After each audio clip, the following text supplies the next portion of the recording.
বন্ধুরা, এই মেয়েটি মূলত স্বর্গলোকের এক ভ্রমণরত দেবশিশু। একদিন গুরুদেবের জন্য এক দুষ্প্রাপ্য আত্মিক প্রাণী ধরতে গিয়ে অতিরিক্ত আধ্যাত্মিক শক্তি ব্যবহার করায় তার শক্তি হঠাৎ নিঃশেষ হয়ে যায়। ঠিক তখনই পা পিছলে সে পতিত হয় মানবলোকে। কিন্তু পতনটা ছিল আরও অদ্ভুত। তার আত্মা গিয়ে প্রবেশ করে সেন পরিবারের অবহেলিত কন্যার দেহে।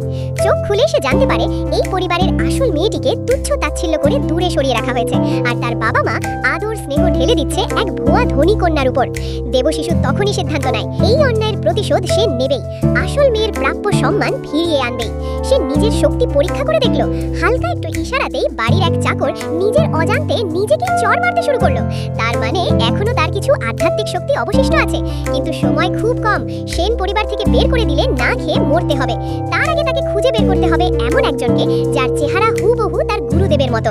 সেই ব্যক্তি হলো পরিবারের তৃতীয় কাকা। তিনি পরিবারের উত্তরাধিকার নিয়ে লড়াইয়ে নামতে পারেন, কিন্তু তিনি কুখ্যাত প্লে বয়। দিনরাত মদ, রেসিং কার আর মাছ ধরা নিয়েই ব্যস্ত। দেবশিশু ঠিক করলো তাকে বদলাতে হবে। সে গিয়ে চ্যালেঞ্জ ছুড়ে দিল, 3 মিনিটের মধ্যে যার ছিপে আগে মাছ ধরবে সে জিতবে।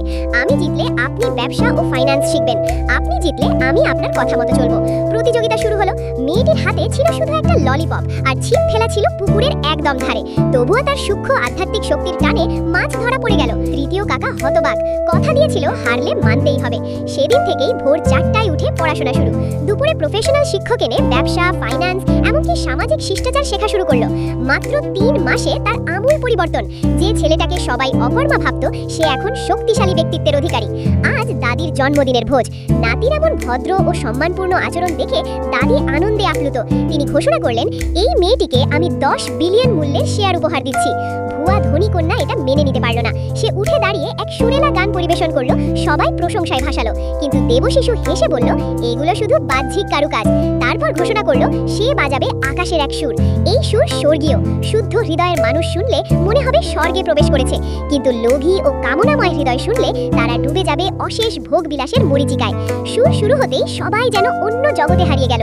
লোভীদের মুখে অদ্ভুত হাসি, তারা কল্পনায় বিভোর। আকাশ থেকে স্বর্ণ পড়ছে, অলৌকিক লাভের স্বপ্ন।